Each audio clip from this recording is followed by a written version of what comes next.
Hi everybody, welcome to the shop. It's Monday night again. We're at the AMA garage. So last week we took off the bed and it was pretty interesting just due to the mismatched screws and just between metric and standard and the amount of wood and the other parts that have been thrown into this thing. Pretty interesting. Tonight we're going to take off the rear axle, the whole rear sub frame that they did with this C-notch. It's an interesting C-notch setup. I've said it before, but I'll say it again, not what I would do. But we're gonna take it off. You can see right here it's been bolted, but it's also been welded. And so we'll take it off and then we're gonna rest the cab on these jack stands that it's on right now. After we get these off, we're gonna get to work on the cab just a little bit, see if we can loosen it up some, because once we get this out, we can pop the cab off and slide it back over and onto the ground behind it. So that is that's our mission for tonight, and we'll check back with you in a bit.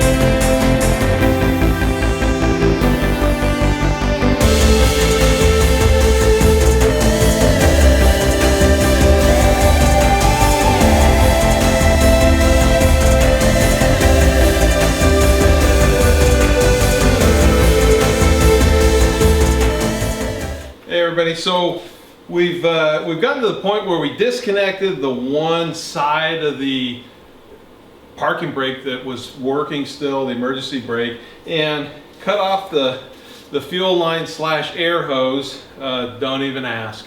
So now we got further along where we've taken all 4 of the bolts out on both sides where this C-notch that they made is connected to the frame. We've cut the welds as well, and so we did a little bit of hammering on it to make sure that we actually reach the welds, and we reached them, they're loose. This whole back end's about to pop off, so just wanted to let you know that's what we're about to do. Also disconnected the air lines that were on the airbags that were back here. Not going to be needing them anymore, but we're about to pop this whole back end off.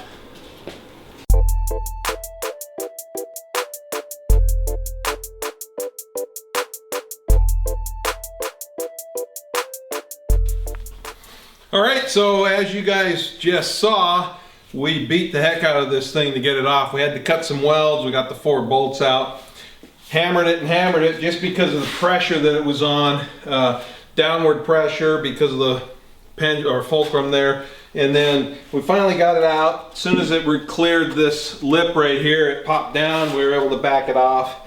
So it's not something I'm going to use again. So maybe the axle, might have to check that out, but a lot of the stuff on here, not interested. So hit me up if you're interested. So next thing we're gonna do, we're gonna move on to up here. Gonna get to working on the cab. We're gonna clear the inside of it out and then see if we can get it loose so that we can actually lift it up and off the frame that's left. So, and eventually, quite possibly, we'll see if we can restore this frame with some additional parts to at least something that's usable on a short bed.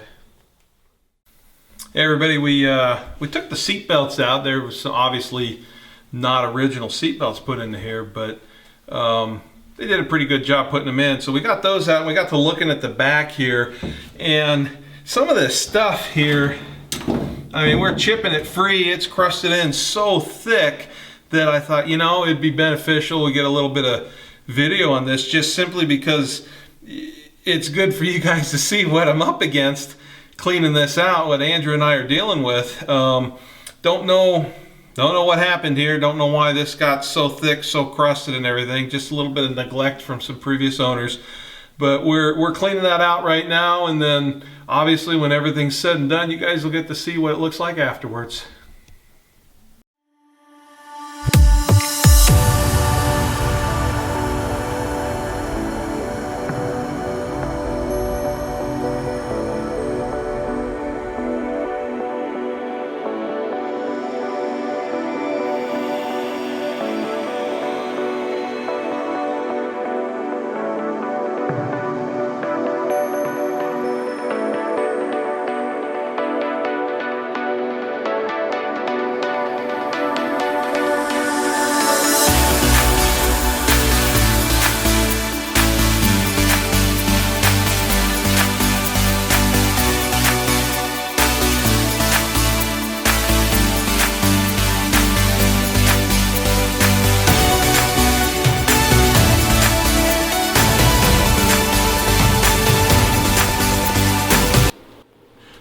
everybody, so we're going to be taking off the emergency brake lever and the attachment under the hood, and we're going to take off the steering column in preparation of removing the cab from the frame. So got everything vacuumed out in here, and there's not as many holes and bad spots as I was fearing that there would be. There's one right there, but really it's not as bad as I thought it was going to be. The front section here is a little worse than the back, so we'll be dealing with that, taking a look at it later. But right now, emergency brake and steering column.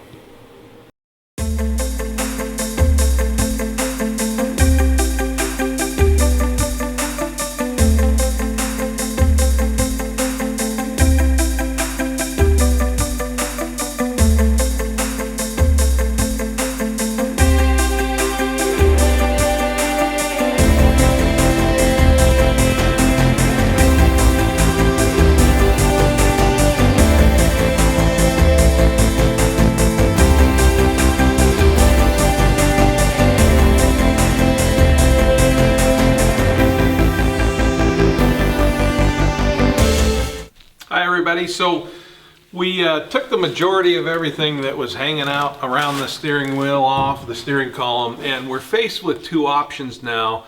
First option is that we remove the steering wheel, leave the column, and lift the cab up off of it. Or the second option is that we disconnect the gearbox from the frame, and then we remove the cab and take the steering column and the gearbox and everything with it. So what we've decided to do is we're going to take the steering wheel off, we're going to take the shifter, everything off, and then when we remove the cab, we're going to leave the column attached to the gearbox, attached to the frame, and we'll lift the cab up over the top of it.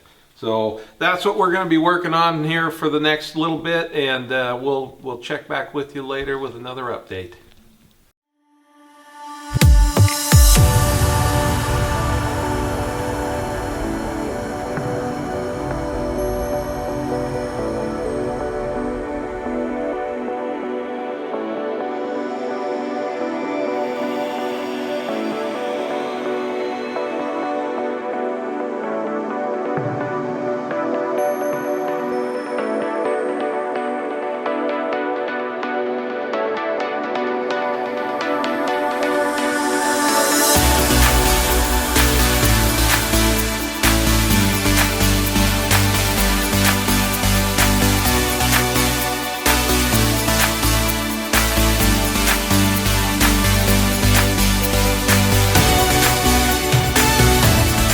So we've gotten the steering wheel off, we cleaned off the collar, everything from the steering column, so it's ready now for when we lift the cab up. We'll be able to leave the steering column and the gearbox attached to the frame and just lift the cab up off over the top of it. Next step now though is we're going to be removing the hoses to the heater core. We're going to be draining the radiator and taking off anything else that we need. We've got the water temperature sensor right here we're going to be removing after we drain the radiator. And yeah, actually that's about it at this point. So we're going to just disconnect everything that's connected to the cab, remove some of the liquids so that we can be one step closer to taking the cab off.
Disconnected the radiator, got it drained, the whole deal, disconnected the heater core.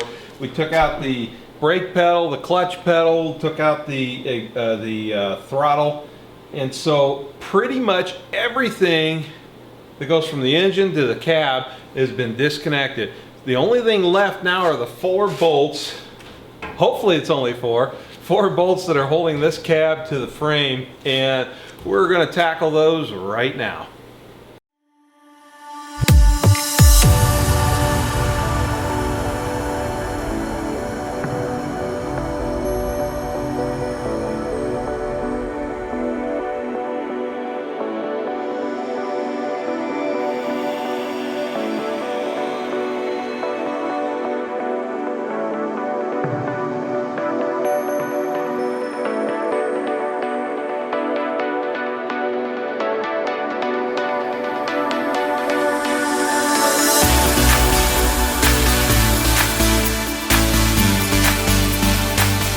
Three of the 4 bolts in the cab came loose. One of them busted. Not too worried about it. It's on the back side on the passenger side. The biggest issue right now is that between the two of us, we're just about this much too short and probably not too weak. It's just very awkward trying to lift this thing up over the steering column. So we're going to call it a day for now. It's pretty late, and the next time we get back on this thing, we're going to try it one more time by ourselves, but we're thinking we may need a couple other people to help us. Anyways, we appreciate you guys watching and hope that you come back and see us next week. Please like and subscribe. Take care.